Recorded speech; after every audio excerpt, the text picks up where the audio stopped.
오늘 이사야서 53장을 볼 때 고난주간을 시작하면서 예수와 나로 잡았습니다. 근데 이게 요약을 하다 보니까 나만 하다 보니까 좀 이상해서 예수와 우리로 바꿨는데 왜냐하면은 우리라고 하면은 나와의 어떤 문제라기보다는 두리뭉실하게 들어가기 때문에 예수와 나 그것을 집중적으로 조명하면서 보시겠습니다. 먼저 1번 예수님은 혈과 육으로 오셨습니다. 원래 예수님은 영이십니다. 빛이십니다. 말씀이십니다. 근데 그 말씀이 우리와 똑같은 죄인의 모습, 혈과 육으로 오셨습니다. 오늘 여기 본문 2절에 연한 순 같고 마른 땅에서 나온 뿌리 같아서 고운 모양도 없고 풍채도 없은즉 보기에 흠모할 만한 아름다운 것이 없도다. 예수님의 모습입니다.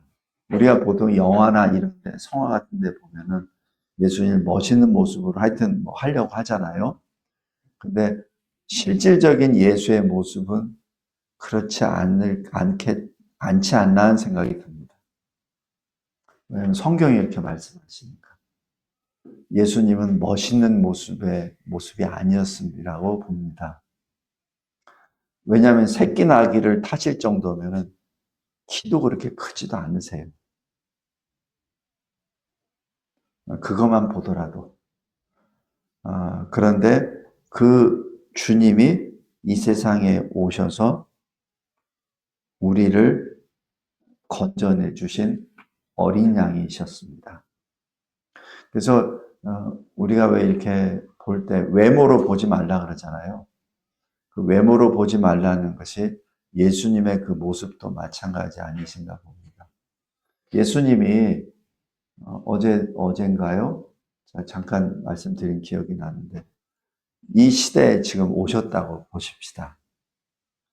30대 초반에 젊은 청년이 키도 작고 그리고 3년 동안 공생애를 하시면서 제대로 드시기나 하셨겠습니까? 육신적으로 보면은 십자가에 3시간 만에 돌아가셨어요. 보통들 십자가형의 그 로마 이 기록에 보면은 짧은 게 6시간, 길면은 한 이틀까지도 간다고 합니다. 건강한 사람은, 건장한 사람은. 근데 3시간 만에, 물론 하나님이 그 시간을 정하셨겠지만은 그만큼 예수님은 육신이 그렇게 강하신 분이 아니셨어요. 만약에 30 초반 되시는 분이 이렇게 별로 키도 크지도 않고 오시는 분이 남루한 상태에서 오시면은 그분이 하신 말씀을 듣겠습니까?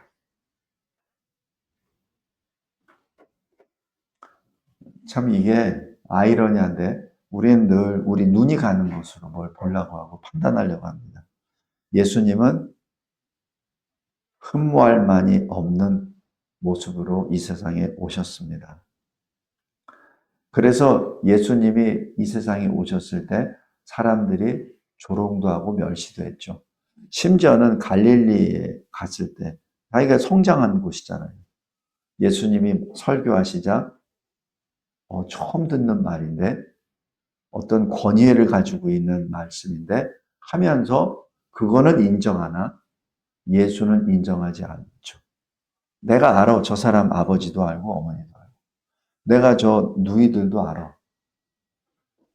근데 저 사람은 그 사람이 아닌데 이런 식으로 하면서 예수를 배격해버리죠. 성도 여러분, 여기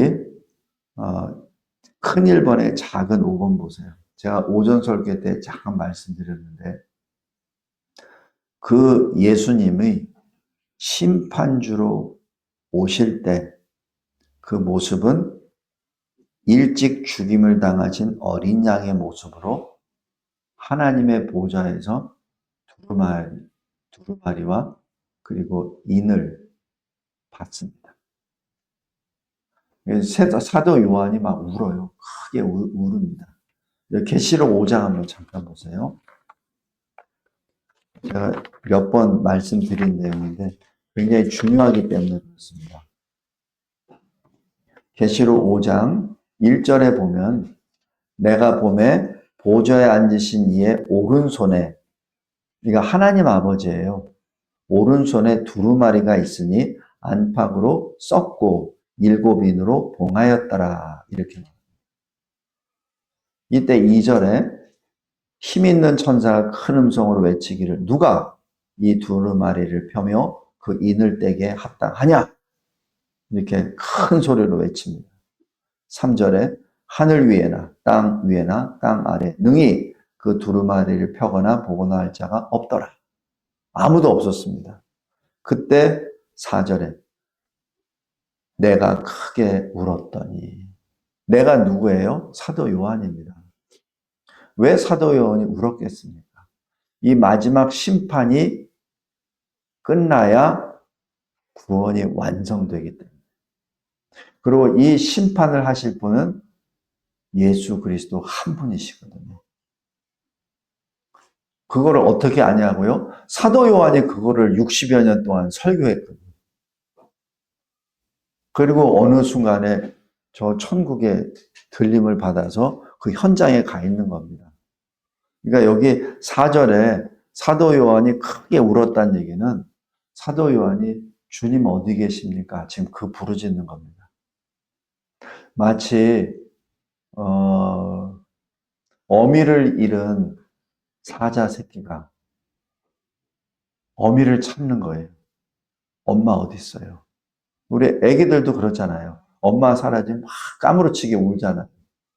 그죠? 엄마 어디 있냐고. 그거입니다. 4절. 나의 주님 어디 계십니까?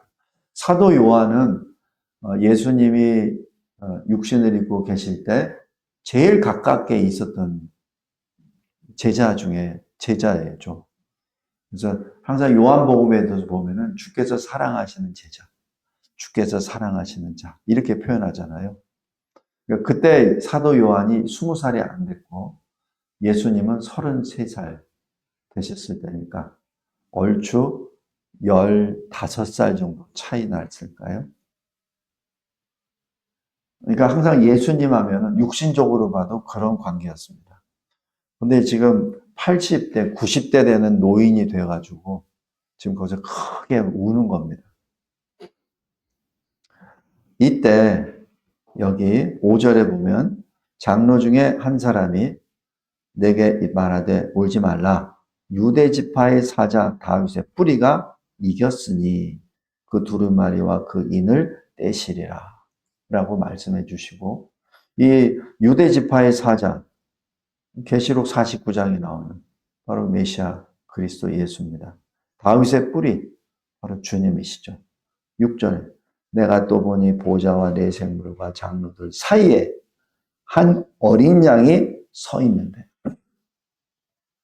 일찍이 죽임을 당한 것 같더라. 이렇게 말합니다. 바로 주님이 십자가에 달려 죽으신 그 모습으로 오신 것이죠. 굳이 이런 모습으로 안 나타나셔도 되는데 왜 나타나셨습니까? 왜? 그것을 오늘 오전과 오후에 계속 연결해서 보시기 바랍니다. 왜 주님은 심판주로 오셨는데도 심판주의 모습이 근엄하고 힘있고 그런 모습이 아니라 어린 양의 모습으로, 과거의 상처 투성이의 그 모습으로 오셨다는 얘기죠.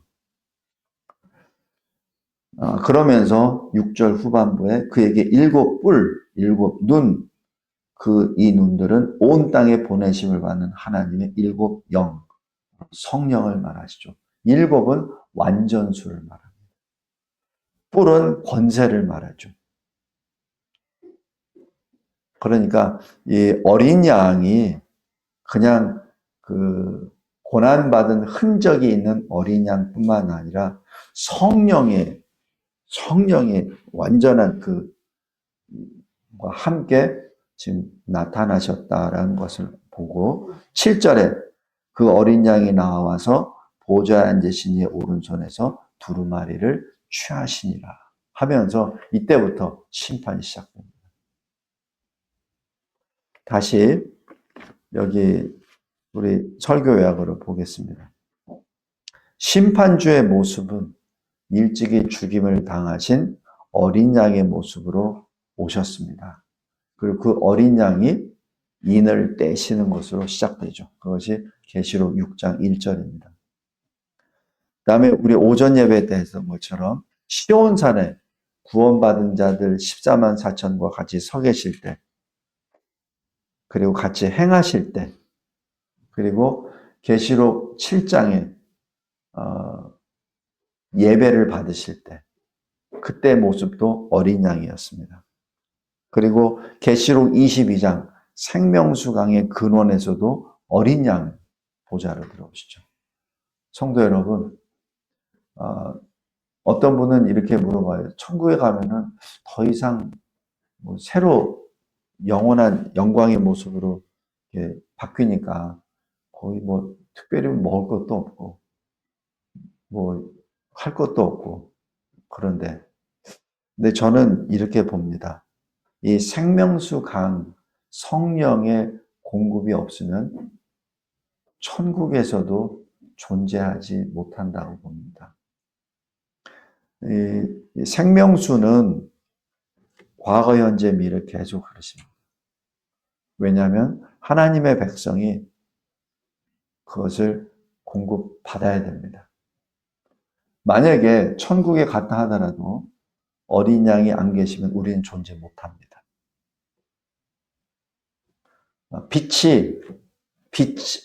원래 그 빛의 근원에 우리들이 가 있어야 빛을 발하지, 원래 근원이 안 계시면 우리는 빛은 사라져버리는 거고 똑같죠. 제가 언어로 표현하기가 참 어렵습니다. 아까 그 일곱 영, 일곱 뿔, 일곱 눈, 그것도 마찬가지입니다. 언어로 표현이 안 돼요. 아무리 글로 표현하고 그림으로 하려고 해도 안 돼요. 근데 영으로 그것을 이제 일단 받으시기 바랍니다. 첫 번째, 예수님은 우리를 구원하실 때도 어린 양으로, 심판주로 오실 때도 어린 양으로, 그리고 여기 이 공생의 3년 동안에서도 어린 양의 모습으로 흠모할 만한 아름다운 모습이 없는 상태에서 우리를 구원하신 주님이십니다. 두 번째, 예수께서는 우리의 모든 죄악을 담당하셨습니다. 왜? 우리에게 평화와 치유를 주시기 위해서. 평화는 주님이 주시는 것이죠. 주 안에 있을 때 평화입니다. 근데 왜 평화를 주신다고 하죠? 우리가 주 밖에 있었으니까. 왜 치유, 나음을 주신다고 했죠? 우리는 늘 병들고 약하고 죽어가니까. 흙으로 돌아가는 존재니까. 나음을 주셨다는 얘기는 더 이상 죽음이 없는 세계로 우리를 부르시기 위한 것이죠. 그것이 주님이 찔리고 상함을 당한 이유입니다. 그것이 이사야서 오늘 본문 5절입니다. 우리 잘 알듯이 히브리서 2장에 죽음을 통하여 죽음의 세력을 잡은 마귀를 멸하심으로 죽기를 한평생 무서워해서 한평생 마귀에 끌려다니고 죽음과 고통 가운데 끌려가던 모든 자들을 자유케 하시려고 오셨습니다. 그래서 그것을 다른 말로 주님을 하나님의 사랑이라 표현하십니다. 요한일서 4장 9절. 다른 말로 하나님의 한 의다 이렇게 말씀하십니다. 로마서 3장. 그러니까 예수님은 하나님의 의요, 하나님의 사랑이십니다. 아까 이사야서 45장 9절에서도 나오잖아요. 하나님의 의가 위에서 내려서 구원이 싹 튼다. 하나님의 사랑과 의는 뗄 수야 뗄 수 없는 관계입니다. 그것을 예수님이 한 몸으로 다 오신 것이죠. 이 사실을 늘 우리가 마음으로 기억해야 됩니다. 예수 그리스도께서 하나님의 사랑과 하나님의 일을 단번에 하나님 앞에 들이심으로 우리가 거룩함을 얻었다라는 히브리서 10장 10절의 말씀이 바로 그겁니다. 왜 하필 거룩이죠? 왜냐하면 레위기에서 말씀하시잖아요. 거룩하라. 내가 거룩하니라. 나는 너의 하나님이 되기 위하여 너희를 애굽 땅에서 건져낸 여호와라. 그러니까 내가 거룩하니 너희도 거룩하라는 말씀이 거기서 바로 들어가잖아요. 거룩입니다. 그래서 주님이 단번에 자기 생명을 드리신 것은 우리에게 거룩을 주시기 위해서. 그래서 거룩해야 하나님의 백성이 되기 때문입니다. 그것을 다른 말로 새로운 생명 피조물이라고 말씀하시죠. 요한복음 10장 17절에 나는 선한 목자라 하시는 말씀을 주실 때 이렇게 말씀하십니다. 내가 스스로 버리노라. 나는 버릴 권세도 있고 다시 얻을 권세도 있으니 이 계명을 직역을 하면 명령입니다. 이 명령은 아버지에게서 받았노라. 그러니까 하나님 아버지로부터 받은 이 명령을 지금 수행하기 위해서, 순종하기 위해서 십자가에 달려 죽으시기까지 순종하시기 위해서 오신 분이 주님이십니다.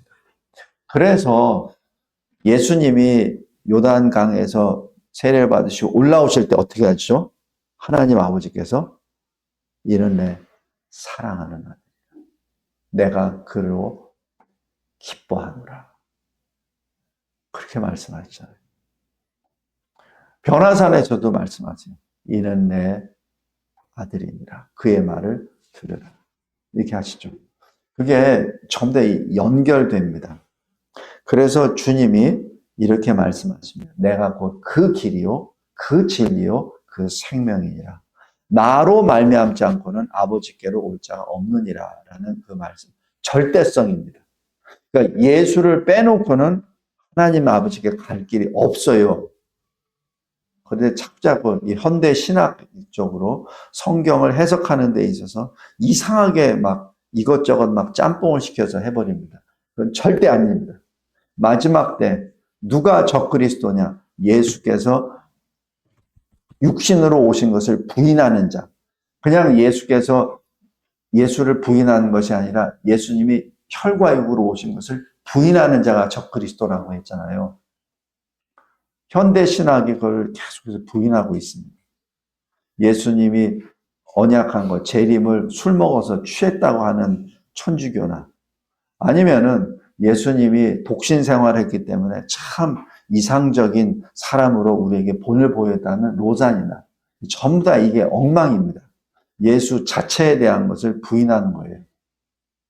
하나님의 말씀이 살아계신 하나님의 아들이 이 세상에 우리의 모습을 입고 오셨다는 것을 부인하는 것이죠.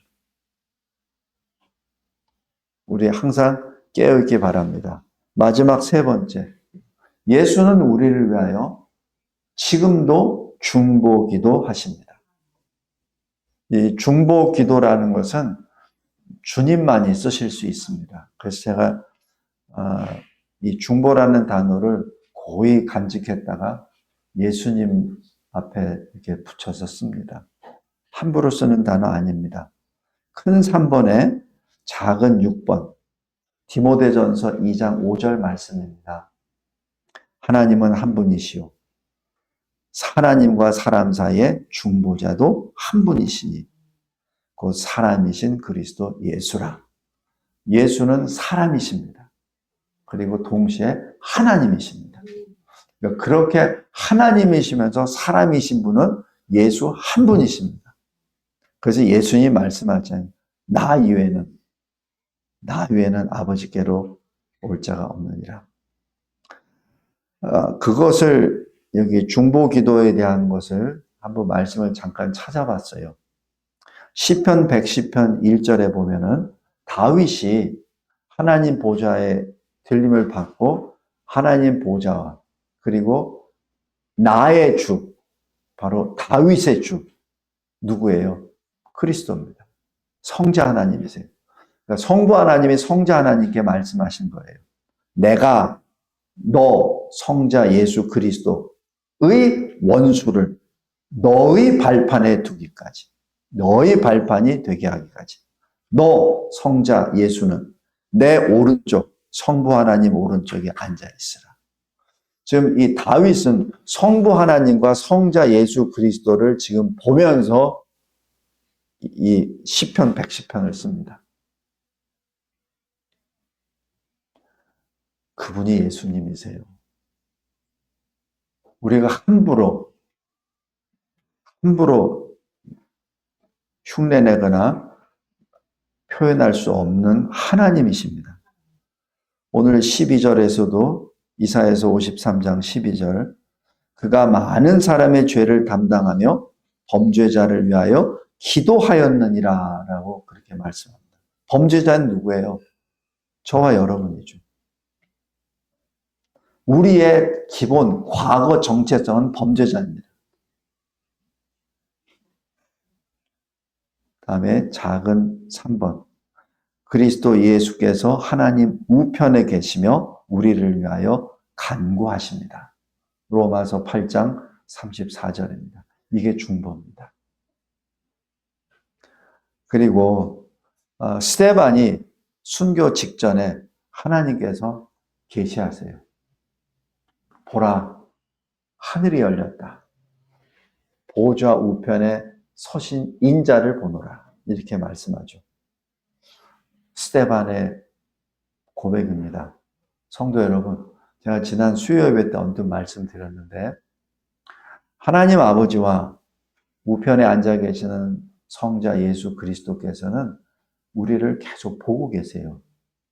그래서 왜 눈동자같이 보아소서. 우리를 다 보고 계십니다. 굳이 보좌 앞에서 심판대 앞에서 너는 뭐 했어? 너는 뭘 잘못했어? 이거 따질 필요 없어요. 이제 하나님 다 보고 계세요. 단지 우리의 영안이 열리지가 않아서 지금 그걸 못 볼 따름이지 하나님은 보고 계십니다. 우리와 차원이 달라요. 이 차원이라는 표현도 좀 어폐가 있는데 현재 우리가 살고 있는 3차원 공간과 전혀 다른 세계가 있죠. 하나님 나라입니다. 거기서 지금 우리를 보고 계시는 거예요. 엘리사와 사환이 있을 때 아람군이 포위했을 때 엘리사는 두려워하지 않았나? 사환은 두려워했잖아요. 왜? 엘리사는 보고 있는데 천군. 엘리사 사환은 못 보잖아요. 똑같습니다. 그래서 엘리사가 뭐라 그래요? 기도하잖아요. 하나님, 이 젊은이의 눈을 열어주세요. 그때 눈을 열어주시니까 사원이 보고 그때 평안을 누렸잖아요. 똑같습니다. 지금 우리도 마찬가지예요. 저도 아직 못 봤습니다. 그러나 말씀을 통하여 충분히 우리는 아멘할 수 있죠. 성도 여러분, 하나님과 보좌 우편에 계시는 주님은 우리를 지금 보고 계세요. 그리고 스데반이 그 증인입니다. 오늘 이 말씀 보면서 마지막 결론으로 하나님의 뜻이 어디에 있는가? 우리를 향한 뜻이 어디에 있는가? 성자 예수 그리스도의 그 기도, 중보 기도의 핵심이 무엇인가? 그것을 다시 한번 마음에 새기시기를 바랍니다. 그것이 요한복음 17장 15절입니다. 아버지여, 내가 비옵는 것은 저들을 아버지께서 나에게 맡기신 나의 사람들, 내 제자들을 하늘로 데려가시기 위함이 아니요 악에 빠지지 않게 보존하시기를 원합니다. 늘 주님 안에서 보존된 저와 여러분 되길 바랍니다. 그 보존이라는 그 개념이 뭐냐면 방주 안에 거한 8명의 식구들을 말합니다. 노아 홍수 6장부터 8장까지 있는 그 가운데 노아와 7 가족이 보존되었다 이런 표현을 합니다. 지금 예수님은 그것을 성부 하나님께 기도하고 계시고 있고 2000년부터 그리고 그것이 성부 하나님의 뜻입니다. 성부 하나님은 하나님께서 택하신 자들이 늘 악에 빠지지 않고 보존되기를 원하십니다.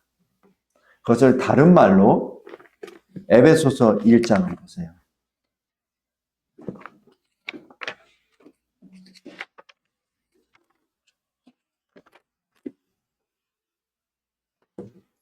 에베소서 1장 4절. 곧 창세전에 그리스도 안에서 우리를 택하사 우리로 사랑 안에서 그 앞에 거룩하고 흠이 없게 하시려고. 이겁니다. 이것이 하나님의 뜻입니다. 하나님은 우리를 창세전에 택하셨습니다. 그리스도 안에서 택하셨습니다. 그리스도가 없으면 우리는 존재할 수 없습니다. 그리스도 안에서 우리를 택하셨습니다.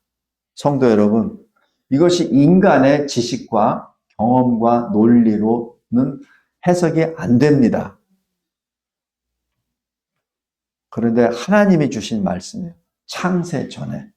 우리가 이 세상에 있기 전부터 하나님께서는 그리스도 안에서 우리를 택하셨습니다. 사랑 안에서 주님 앞에, 하나님 앞에 거룩하고 흠이 없게 하시려고 5절, 그 기쁘신 뜻대로 우리를 예정하사 예수 그리스도로 말미암아 자기의 아들들이 되게 하셨습니다. 그것이 하나님의 뜻입니다. 그리고 우리 주 예수 그리스도의 중보기도 제목이기도 합니다. 그래서 늘 우리는 항상 감사하는 거죠. 항상 기뻐하는 겁니다.